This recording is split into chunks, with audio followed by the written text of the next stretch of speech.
Հանս Թադևոսյանը, մշակութային մարդաբան, չգիտեմ, ձեզ ծանոթ մասնագիտությունը թե չէ, բայց եթե ծանոթ չի, երկու բառով ես ձեզ ասեմ, որ դա մի մասնագիտություն է, որով զբաղվող մարդիկ հետազոտում են մշակույթը մարդու միջոցով։ Այսօր խոսենք արժեքների մասին ու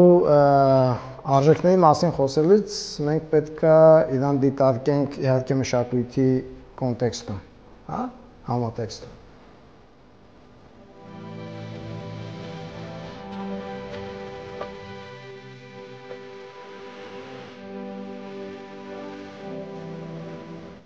Մենք այսօր խոսելու ենք արժեքների մասին ու որպես մարդաբան ես հաճախ տեսնում եմ, թե ինչքան շատ մարդ խոսում արժեքների մասին, ու ինչ մեծ աղմուկ կա այսօր մեր հասարակությունում արժեքների վերաբերյալ։ Ինչ եմ ես սա ասում աղմուկ, որովհետև հաճախ խոսքը միշտ չի որ խոսքը վերածվում է աղմուկի։ Երբ է խոսքը վերածվում աղմուկի, երբ որ ինքը չի արտահայտում իմաստ, կամ ինքը չի արտահայտում այնպիսի իմաստ, որը համապատասխանում է ճշմարտությանը։ Եվ այդ ճշմարտության միջոցով չի արտացոլում իրականությունը։ Ինչ է այդ տիպի խոսքը աղմուկ, որովհետև եթե խոսքը չի նկարագրում իրականությունը համարժեքորեն, մարդու կամ այդ հասարակության գործողությունները նույնպես սխալ են։ Իրան տանում են սխալ ուղղությամբ։ Հա, ասենք մի հատ շատ հայտնի օրինակ կա, երբ որ բոլոր լսել եք հիպիների շարժման մասին, չէ, 70-ականներին այդ շատ մեծ թափ ստացավ նահանգներում,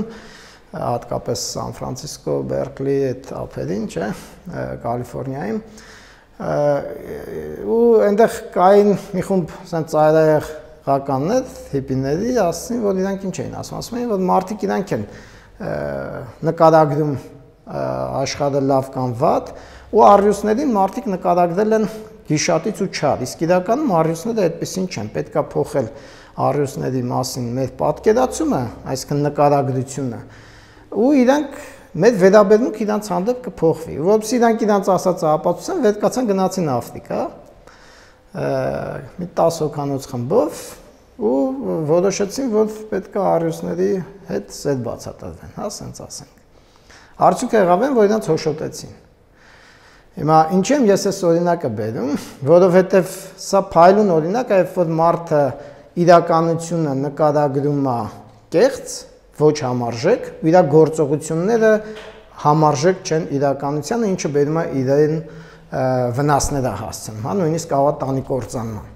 Հիմա տեսեք, եթե գանք մեր իրականություն, կա տարածված կարծիք, որ այս պատերազմում մեր պարտության պատճառներից մեկը այն է, որ մենք ըստ էության տարիներ շարունակ կեղծ ենք նկարագրել շատ իրողություններ։ Այդ թվում նաև կեղծ ենք նկարագրել մեր բանակը, որը նկարագրել ենք որպես տարածաշրջանի ամենամարտունակ, ամենաուժեղ, ամենահզոր բանակը, բայց պարզվում է, որ մենք իսկ թշնամուն նկարագրել ենք որպես վախկոտ, կռվել չիմացող, չէ, այդպիսի, ասենք, անհամարժեք ոչ իրատեսական նկարագրությունների հետևանքում եղավ են, որ մենք հանգիստ էինք, այսպես ասած, զգում մեզ, մեկ էլ հանկարծ պատերազմը սկսեց, եւ հետո երբ որ պատերազմից հետո զինվորների հետ մասնակիցների հետ խոսում ես, իրենք ասում են, որ ասենք օրինակ ադրբեջանցիների վարժվածության մակարդակը շատ բարձր էր։ Իրանք այնպիսի մարտավարություններ ունեին, որ մենք չունեինք, ասենք։ Ու այդ գալիս է, տեսեք, էլի մեր գործողությունները, ասենք, իրականության ուղղությունների ոչ adekvat նկարագրությունից են գալիս։ Ինչ եմ ես սա ասում, որովհետև մշակույթը ինքը մի բան է, որը կազմված է իմաստներից։ Կա հայտնի մի մշակութային մարդաբան Clifford Geertz, ինքը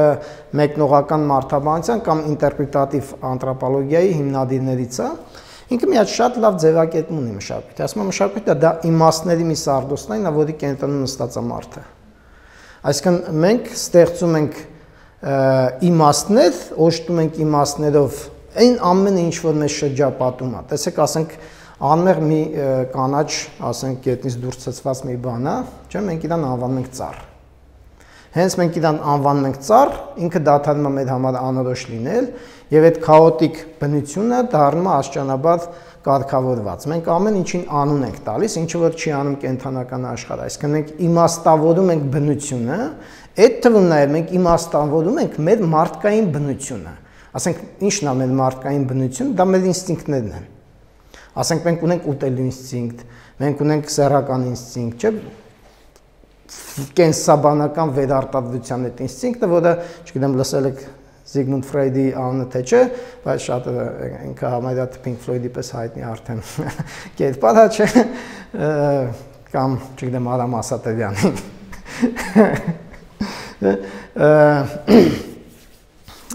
Այսինքն որպեսզի շատ չծավալվենք ու գանք դեպի արժեքներ, ուզում եմ ասել, որ մշակույթը դա մի բան է, որը որ կարգավորում է աշխարհը, կարգաբերում է, ինչի Ֆրոյդի անուն տվեցի, որովհետև Ֆրոյդը այդ ինստինկտին, որը որ մեր կենսաբանական վերարտադրողական ինստինկտն է, ինքը համարվում է մեր հիմնարար ինստինկտներից մեկը եւ դրան անվանում է կյանքի ինստինկտ կամ էրոս, իսկ նա ասում է մենք ունենք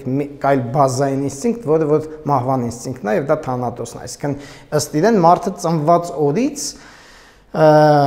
իր մեջ երկու բնազդ է դրած, մեկը ապրելու բնազդն է, մյուսը մահվան բնազդն է եւ ապրելու բնազդով ինքը անընդհատ դիմադրում է մահվան բնազդին, որովհետեւ եթե մեր ապրելու բնազդը թուլանում է, մեր մահվան բնազդը գլուխ է բարձրացնում եւ մենք կարող ենք ինքնասպանություն գործենք, այսինքն դեստրուկցիան սեփական անձի ու սեփական մարմնի նկատմամբ ուժեղանում է։ Դրա համար տեսեք, ասենք հոգեբանության մեջ կան մազոխիստներ, կան սադիստներ, սրանք բոլորը դեստրուկտիվ բաներ են։ Այսինքն ինչի եմ ես այսքան գնում մշակույթից դեպի բնություն, երեխեք, որովհետեւ եթե մենք փորձենք մի փոքր նաև ինքներս մեր վրա նայել, հա, մարդկային բնության վրա նայել, այսինքն երբ մշակույթը մեր անձի մակարդակում իրեն զգացնել տալիս, ապա մշակույթը անձի մակարդակում իրեն զգացնել է տալիս, երբ որ մենք որպես մարդիկ մեր բնությունը, ինչ որ բնությունը դրել է մեր մեջ, դրան հաղորդում ենք իմաստ։ Տեսեք, ասենք, եթե մենք ուտելու բնազդին հաղորդում ենք իմաստ, ինքը դառնում է անուններ ենք տալիս համերին։ Անվանում ենք իրանց դառը, կծուկ, քաղցր, անուններ ենք տալիս հոտերին, բուդմունքներին, չգիտես, զգացողություններին, եւ այդ ամեն ինչի արդյունքում ինչ է առաջանում ազգային խոհանոցը, այդ մի բնազդի իմաստավորման արդյունքում առաջանում է ամբողջ համաշխարհային ուտեստի այդ մշակույթը, չէ, խոհանոցների բազմազանությունը, ինչ որ մեր ամենասիրած բաներից մեկն է, երբ որ մենք ճամփորդում ենք։ Չէ, ինչ ենք մենք ուզում, մենք փորձում ենք արդեն մեր այդ բնազդը ռեալիզացնելու միջոցով ծանոթանալ այլ ժողովուրդների բնազդների իմաստավորմանը։ Նույն ձև ասենք սեռական ինստինկտը, երբ որ իմաստավորում ես, ինչ է դառնում։ Դառնում է ամուսնական ավանդույթներ, հարսանեկան ավանդույթներ, ընտանեկան ավանդույթներ, չէ, ասենք մարդիկ հազատեսակի ամուսնություն են անում, ծեսեր են անում եւ այլ, դա էլի մշակույթի հսկայական մի հատ շերտ է, չէ՞։ Այսինքն մենք որ նայում ենք մշակույթը հենց մեր անձի մակարդակում բնությունը, մեր մարդկային բնույթը, բնությունը, բնազդները, իմաստներ հաղորդելու միջոցով է ձևավորվում եւ նույնը տեղի ունենում միջավայրի բնությանը բնական աշխարհին իմաստներ հաղորդելով եւ մենք ասենք տեսնում ենք մենք ունենք հսկայական ավտոարդյունաբերություն, մեքենաշինություն, ընդհանրապես այն բանի արդյունքում, որ մենք ասենք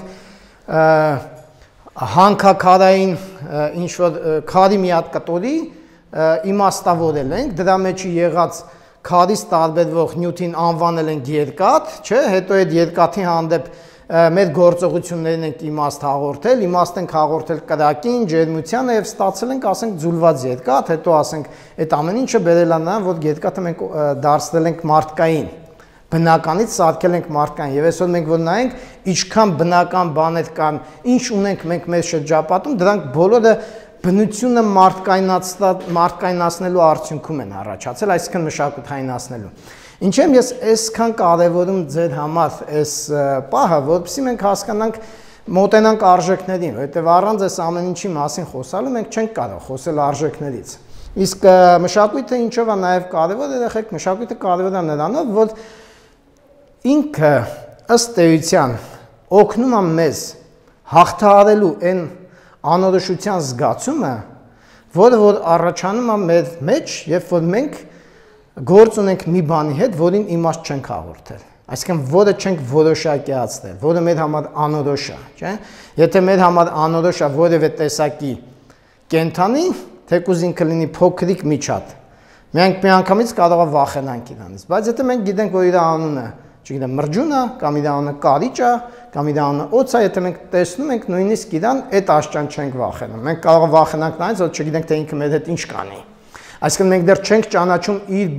բնույթը, գործողությունների, իր բնազդների, բայց այն կենդանի վարժեցնողները, ովքեր օրինակ գիտեն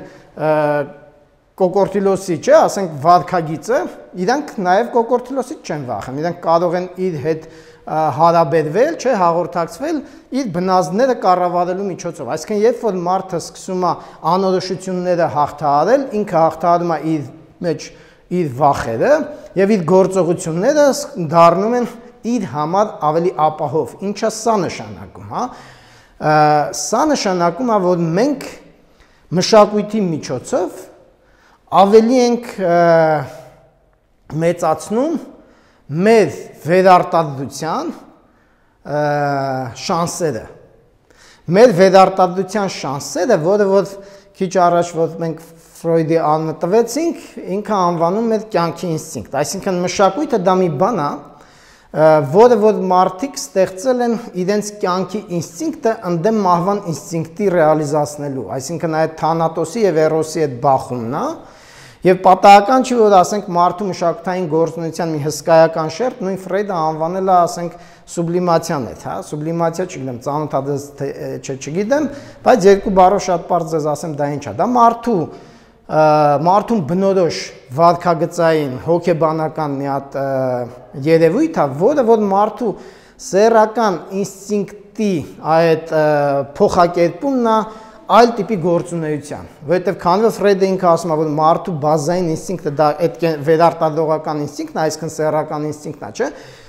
ինքը ինչ է, ինքը ձգտում է, որ դու ապրես, որովհետև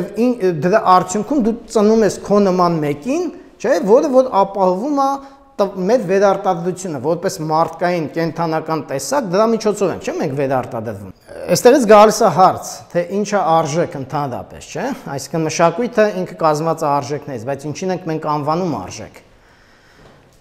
Ըստ ձեզ ինչին ենք մենք անվանում արժեք։ Ինչն է ձեր համար արժեք։ Որը հարատևա ժամանակավոր չի, էլ ինչն է արժեք։ Մեծ նշանակություն ունի, չէ, ձեր համար որպես անձ նշանակություն շատ կարևոր է, էլ ինչ։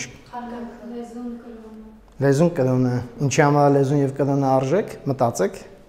պատարտի չի հիմա դուք պատասխանեք, բայց մտածեք։ Ինչպես։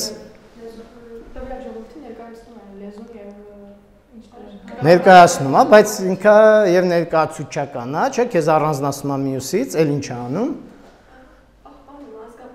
Պահպանում, այսինքն ինքը օգնում է, որ մենք վերարտադրենք մեր ինքնությունը որպես մշակութային հանդույթ, չէ, եւ որպես անհատ մեր անհատական ինքնության մեջ մեր ազգային պատկանելիության զգացողությունը, որը չափազանց բազային բան է, չէ, մարդու համար, չէ, որովհետեւ ձեզ երբ որ հարցում են դու ով ես, դու ինչ ես ասում։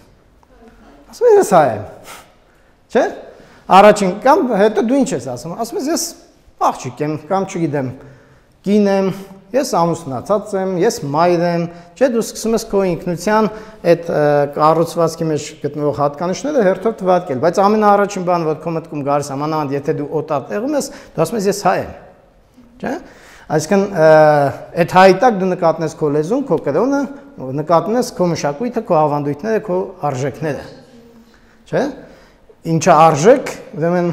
որպեսզի ձեզ չտանջեմ, կարճ կապենք, հա, ու ըստ էության խոսանք, արժեքը դա այն երևույթներն են մշակութային, որոնք որ մեզ օգնում են վերարտադրվել եւ անհատական մակարդակում եւ խմբային մակարդակում։ Բայց վերարտադրությունը ինչ է։ Վերարտադրություն չպետք է հասկանալ մենակ ֆիզիկական, մարմնական, կենսաբանական առումով վերարտադրություն, չնայած դա շատ կարեւոր է։ Չէ, դրա համար մեր համար արժեքավոր արժեքի նշանակություն ունի սնունդը, չէ, որոշ մարդկանց համար այնքան մեծ արժեքի նշանակություն ունի, որ ամեն ինչ մոռացած սաղորդը չալաղաջանուտում ու փողն է այսքան դառնում, չէ՞։ Հետո իրանց համար արժեքի նշանակություն, դա սկսում է վտանգել իրանց կենսաբանական կյանքին, ինքը ինչ անում, ինքը սկսում է արդեն ուրիշ բան անել, ինքը սկսում է մանրամարզությամբ զբաղվել, հետևել մի ուրիշ բանի, չէ, ինքը սկսում է արժևորել մի բան, որը իր առողջությանն է ծառայում, այսինքն էլի վերարտադրությանը, հա։ Հիմա եթե մենք դիֆերենցենք, ապա արժեքները 3 խոշոր խումբ կարելի է առանձնացնել, հա։ Այդ ֆիզիկական արժեքներն են, որոնք սնում են մեր մարմինը, եւ անհատական մակարդակում եւ հանրային, ասենք որպես ազգ մենք ինչ ենք անում, չէ՞, մենք պայքարում ենք մեր հողի համար։ Հողը ինչի համար է արժեքավոր, մենք հայրենիք ենք ասում, չէ՞, հայրենիքը ինչ է։ Հայրենիքը դա գալիս է այն խիստ հայրիշխանական շրջանից, ֆեոդալական, երբ որ դու ստանում ես քո հոր էնիկը, այսինքն ժառանգությունը, սեփականությունը, հայրենիքը դա է, հորից ստացած ժառանգություն։ Հիմա իսկ ինչի է պետք հորից ստացած ժառանգությունը, որովհետեւ դու տեղ բան ցանեիր, սնունդ ստանայիր, ինքդ լավ ապրեիր ու քո հպատակները լավ ապրեին, չէ՞, այսինքն էսա հողի արժեքը, հետո մենք դրան տալիս ենք նաև ինչ, տալիս ենք այլ իմաստ, քանի որ այդ հողը օգնում է մեզ վերարտադրվել, մենք դրան անվանում ենք ոչ միայն հայրենիք զուտ ֆիզիկական տեսանկյունից, այլ նաև այդ հողի վրա է ստեղծվել մեր մշակույթը, որովհետև այդ հողի վրա է, որ մենք ստեղծում ենք հողը մշակելու այնպիսի մշակույթ, որը տարբերվում է, ասենք, պարսիկի, հոլանդացու, չգիտես, բրիտանացու մշակույթից, չէ՞, այդ էլ մեր ինքնությունն է, այդ հողի վրա ապրելով մենք հարաբերվելու ենք իրար հետ, որպեսզի կազմակերպենք մեր կյանքը այդ հողի վրա։ Եվ այդ հարաբերությունը, այդ կոմունիկացիան, այդ մեր լեզուն է, այդ մեր մշակույթի այլ ավանդույթներն են, չէ՞, սոցիոնորմատիվ, սոցիալական նորմերը, որ ասենք տարիքային խմբերը իրար հետ են փոխհարաբերվում, սեռային խմբերն են իրար հետ փոխհարաբերվում, ստեղծում է հարգանքի, պատվի, մնացած այս բոլոր հասկացությունները, որոնք որ ապահովում են մեր վերարտադրությունը, էլի, այս դեպքում ապահովում են մեր վերարտադրությունը սոցիալական մակարդակում, հա։ Դրա համար որպեսզի մենք հասկանանք, թե արժեքների շերտերը ինչպիսին են լինում, ապա ես ձեզ 3 բան սնունդի տեսակ կառանձնացնեմ, հա, որովհետև ասացինք, որ արժեքը դա սնունդ է։ Այն ինչով որ մենք սնվում ենք, որպեսզի վերարտադրվենք, պահպանվենք եւ զարգանանք։ Մենք նյութական արժեքներ ունենք,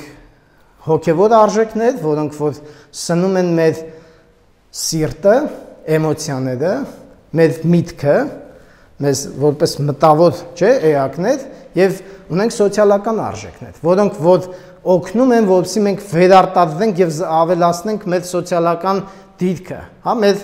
կարգավիճակը, ստատուս են տալիս մեզ։ Ինչի համար է դա կարևոր, որովհետև այդ ստատուսից, այդ դիրքից դու կարողանում ես հարաբերվել այլ մարդկանց հետ, չէ, եւ անընդհատ ապահովել քո ապրելը։ Հա, նույն ձև այդ ապահովում է քո մշակույթը քո համար եւ այդ մշակույթը ապահովում է քո ազգին այդ դիրքը։ Դրա համար արժեքավոր է դառնում այն երևույթները, չէ, որոնք ոչ միայն օգնում են քեզ որպես ազգ ապրելու քո հողի վրա, քո երկրի վրա, այլ նաև այդ քո ստեղծած արժեքը քո ազգի օգնում է մյուսներին էլ, կարևորվում է մյուսներին էլ, ինքը սնվում է դրանից։ Ասենք օրինակ հայկական կինո արդյունաբերությունը ստեղծում է այնպիսի մի կինո, որ ասենք ամբողջ աշխարհը նայում է, ոնց որ մերոնք են նստում հնդկական կինո նայում ու հոնգուր լաց լինում, նույն բանը անում են հնդիկները մեր կինոն նայելուց, օրինակ, չէ՞։ Ինչ ենք մենք անում, մենք ստեղծում ենք մի արժեք, որը ունի համամարտկային բնույթ, այսինքն մենք ներդրում ենք անում մարդկության համամարտկային մշակույթում, որպեսզի այդ մշակույթը վերարտադրվի, հա։ Հիմա մեր համար պարզ է ինչ է արժեքը, կան հարցեր սրա հետ կապված։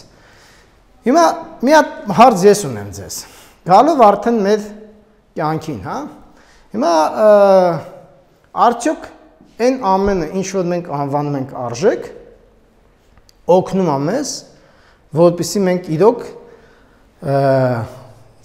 եւ որպես անհատներ, եւ որպես հանրություն դինամիկ ձևով զարգանանք։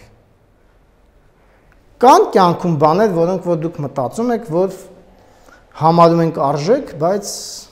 իրանք այդքան էլ մեզ երջանկություն չեն պատճառում, հա։ Ասենք կարող է նույնիսկ, չգիտեմ, դժբախտ ասում են, օրինակ Անուշի դեպքը Թումանյանի արժեքներ են, չէ՞, այնտեղ ավանդույթներ են, որ պետքա պահպանեն մարդիկ, բայց ի՞նչ է դուրս գալիս։ Դուրս է գալիս, որ երկու մարդ դժբախտացան, հետիք չի կարող է հետո իրանց բարեկամներն էլ դեն դժբախտ զգացել, չէ՞, այսինքն արդյոք մենք կարող ենք սա համարել արժեք, թե չէ։ Այդ դեպքում եկեք հասկանանք ինչի համար է դա արժեք, եթե արժեքը համարվող բանը մարդուն վնասում է։ Այսինքն արժեքները դրանք այնպիսի երևույթներ են, որոնք որ հավերժական չեն նախ, իրանք փոփոխելի են, եւ իրանք երբ են դառնում փոփոխելի, երբ որ իրանք դադարում են դրական դեր կատարել եւ սկսում են ձեռք բերել բացասական դերակատարություն։ Դրա համար պատահական չի, որ Թումանյանի պոեմի հերոսների կյանքը նկարագրող այդ սոցիալական բոլոր նորմերը այսօր արդեն մեծամասամբ անցյալում են մնացել։ Ինչի համար, որովհետեւ հասարակությունը ինքը իր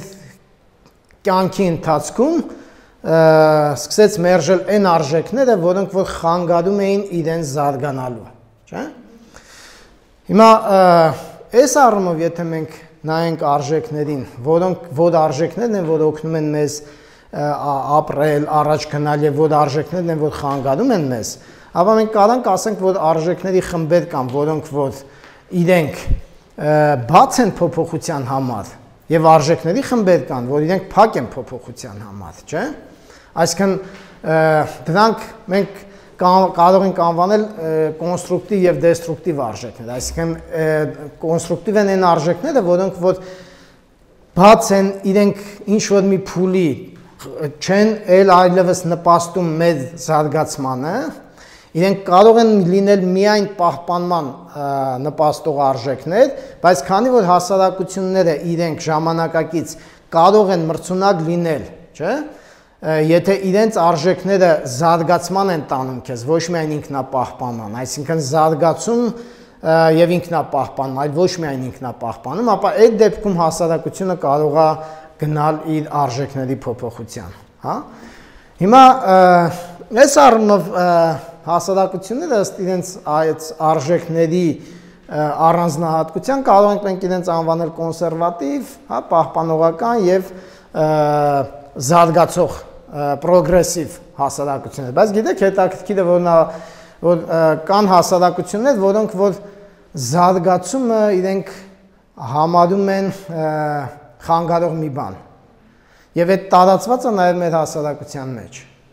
ասենք օրինակ վերջերս Գյումրիում մենք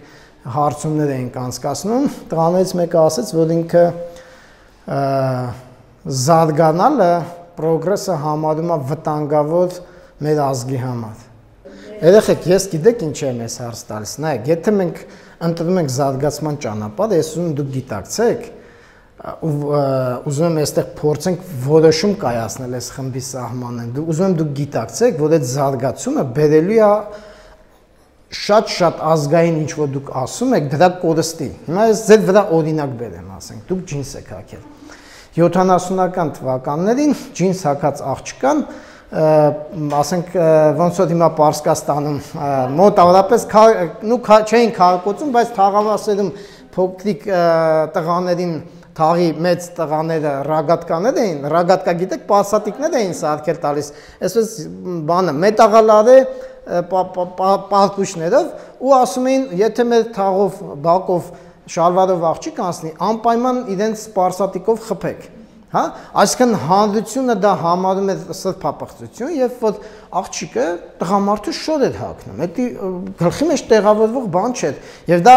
60-ականներին չէ, 70-ականներին, հա, հիմա բայց տեսեք, այստեղ նստած բոլոր աղջիկները դուք կրում եք շալվարներ բացի մեկից, մենակ մեկն է շրջազգեստ կրում, հա, այսինքն քիչ թե շատ այսպես ասած ազգայինի պատկերացած հագուստին մոտ է մեր աղջիկը, հա, անկյունում նստած։ Մնացած բոլոր այդ ազգայինի պատկերացմամբ դուք խախտել եք ավանդույթը, դուք ըստ էության եթե տեղափոխենք ձեզ 50-ական թվականներ, սենց հələ պատկերացնեք այս խմբով դուք մտնում եք, ասենք Երևանի թաղերից մեկը, ես չեմ ասում գյուղ, Մտնում եք, ասենք, կոնտ թաղամաս, հա?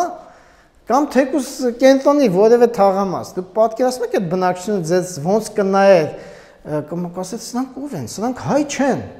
Սրանք եսի մոտավ մոլորակից են եկել, սրանք աղջիկ չեն նորմալ, սրանք տուն տանելու աղջիկ չեն, սրանք չգիտես ինչ չեն։ Հա, այսինքն տեսեք ինչ մեծ բախում կարող է առաջանալ, բայց ինչի հետևանքում է այս եղել է ընդամենը, գիտեք ինչի հետևանքում։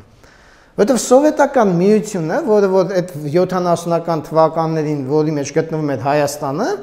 ինքը արդյունաբերական երկիր էր եւ ինդուստրիալ հեղափոխության sense բուրըն ընթացքի մեջ էր, եւ այդ ինդուստրիալ հեղափոխությունը գիտեք ինչ պահանջեց, այսինքն ձեր ասած զարգացումը, որ կինը պետք է ընտանիքից դուրս գա դադարի տնային տնտեսուհի լինելուց ու մտնի գործարան։ Երբ որ կինը չի աշխատում, երեխեք, կինը մնում է այն ավանդույթային իր դերի մեջ, այսինքն ինքը կախված է ֆինանսապես ընտանեկան բյուջեից, ինքը ոչ դուրս գալու հնարավորություն ունի, ոչ ասենք իր ընկերուհու տուն գնալուց մի ասենք տուփ շոկոլադ կամ չգիտես ինչ-որ մի նվեր առնելու, ինքը գնալուց առաջ ամուսնուն հարցնում է կարելի է գնալ, ամուսինն ասում է ինչ գործ ունես գնալու, հա, ասենք կամ հետո մեկին պետքա դնել իր քրոջը կամ չգիտես այդ ընտանիքի պատանի դեռահաս տղաներից մեկին, որ ասենք հանկարծ ինչ-որ խախտումներ չլինեին, հա, ասենք այդ ճանապարհին, հա, զուտ այդ վերահսկողական գործառույթը միշտ պահպանում է տղամարդը։ Հետո փոխվեց, որովհետև կինը ֆինանսապես ինքնուրույնացավ։ Եվ հիմա մենք երբ որ նայում ենք հիմա ինչա կատարվում մեր հետ, չէ՞։ Հիմա գանք մեր այսօրվա իրողություններին։ Մենք ունենք էլի լուրջ, այսպես ասած, տեկտոնական փոփոխություններ։ Տեկտոնականը գիտեք, չէ՞ ինչ, այն որ երկրաշարժը տեղի ունենում, երկու տարբեր այսպես մեծ սալեր երկրաբանական շարժվում են։ Հիմա մեր մոտ ասենց մեծ սալերի շարժման շրջան է։ Մենք ունենք աղջիկների մի հատ օրեցօր աճող բանակ, ով որ մեր տղաներից ավելի աշխատասեր է, ավելի լավ է սովորում, ավելի նպատակային է, ավելի կարիերիստ է բառից լավ իմաստով, հա, այն սովետական իմաստով չէ, սովետը կարիերիզմը դատապարտում է, իբր վատ բան է, հա։ Մենք է տեսնում ենք այս աղջիկները գնում ընդունվում են գործի, մեքենա են առնում, մի բան որ առաջ էլի մեքենա քշող աղջիկ, դա գիտես ամուսնուն ինչ կանեն, այդ ամուսնը կգնա մոստից կգցվեր։ Խայտարակություն է դա իր համար, որ դա կինը հանկարծ մեքենա քշեր, հա։ Բայց մենք այսօր ունենք աղջիկներ, որոնք նաև գնում են առանձին են ապրում ընտանիքից, աղջիկներ, որոնք որ վարում են չափազանց ազատ անձնական կյանք, եւ որը որ եթե առաջ շատ դատապարտել էր, այսօր որոշ արդեն իրեն շրջապատում շատերը էլ չեն դատապարտում, ընդունում են, որ դա այդ մարդու անձնական կյանքի ազատությունն է, մի բան, որը որ այսօր մենք համարում ենք, չէ, եվրոպական, Եվրոպայից փոխարված, բայց ես ուզում եմ, որ մենք հասկանանք, արդյոք դա այդպես միանշանակ Եվրոպայից փոխարված մի բան է, թե դա այն զարգացման հետևանքն է, որի մասին մենք խոսում ենք, որովհետև երբ որ հասարակությունը սկսում է ինդուստրիալիզացվել, այսինքն այդ ձեր ասած տեխնոլոգիական աճ է ապրում, դուք նկատի ունեցեք, որ տեխնոլոգիական զարգացումը բերում է նրան, որ այդ տեխնոլոգիայով մարդիկ են զբաղվում ու փող են աշխատում այդ մարդիկ, ու դա բերում է տնտեսական դերերի փոփոխության հասարակության մեջ, տնտեսական դերերի փոփոխությունը բերում է ավանդույթների, շատ ավանդույթների մերժման, որոնք որ խանգարում են մարդուն ավելի ու ավելի առաջ գնալ իր զարգացման process-ում, որովհետև զարգացումը դա երեք նկատի ունեցեք կոմպլեքս երևույթ է։ Այսինքն կոմպլեքս ինչ անշակում, եթե մի տեղում մի բան զարգանում է, մնացած տեղերում էլ է այդ զարգանում։ Զարգանալ նկատում ենք փոփոխվել։ Հա, հիմա մենք քանի որ ժամանակ քիչ ունենք, բայց ամեն դեպքում ես ուզում եմ այս հարցադրումը անեմ, որովհետև սա ընտրություն է մեր համար, հա, որպես նաև երիտասարդ սերունդ։ Մենք ընտրելու ենք զարգացման ճանապարհը, թե չենք ընտրելու, սա կարևոր հարց է։ Եվ եթե մենք ընտրելու ենք, ինչի հաշվին ենք ընտրելու եւ որտեղ են մեր ռիսկերն ու վախերը, եւ եթե մենք այդ ընտրելու ենք ու վախենալու ենք նրանից, որ մենք կոծնելու ենք մեր ավանդույթներից շատերը, մենք ըստ էության արդեն ընտրել ենք այդ ճանապարհը ժամանակին եւ մենք կոծրել ենք ավանդույթներից շատերը արդեն։ Բայց հարցը առաջան, արդյոք մենք կոծրել ենք մեր ինքնությունը։ Ես գտնում եմ, որ չէ, մենք չենք կոծրել մեր ինքնությունը, որովհետև այսօր լսարանում նստած են չգիտեմ 10-ից ավել աղջիկներ, որոնք բոլորը իրանց համարում են հայ, որոնք բոլորը հայկական այսօրվա ժամանակակից սովորույթների ու հանդույթում ընդունված սովորութային նորմերի կրողներն են, չէ՞, դուք որոշակի, ասենք, նորմեր պահպանում եք, դուք պահպանում եք այսօր ընդունված այսօրվա ավանդույթը, որը որ հին ավանդույթի համար թվում է թե ինքը ավանդույթ չի, բայց ավանդույթը ես ուզում եմ հասկանանք, որ դա այն դրական փորձն է, տրադիցիա բառը հռոմեական, ինքը հենց փորձ է նշանակում։ Այն փորձ, որը օգնում է մարդուն լավ ապրել, օգնում է հասարակությանը լավ ապրել ու հասարակությանը օգնում է այդ փորձի շնորհիվ մյուս իր շրջապատող պետությունների, հասարակությունների, ազգերի միջավայրում լինել առաջամարտիկ, պատերազմի ժամանակ հաղթել, տնտեսական մրցակցության ժամանակ ինքը ավելի հարուստ տնտեսություն ունենա, նաև ասենք իր անհատները ավելի զարգացած լինեն, ունենա ավելի լավ կրթական համակարգ, տեսեք, ասենք այդ նույն տրադիցիան հարգող հռոմեական հանդույթը ինքը տեսեք ստեղծեց իրավունքի ավանդույթը։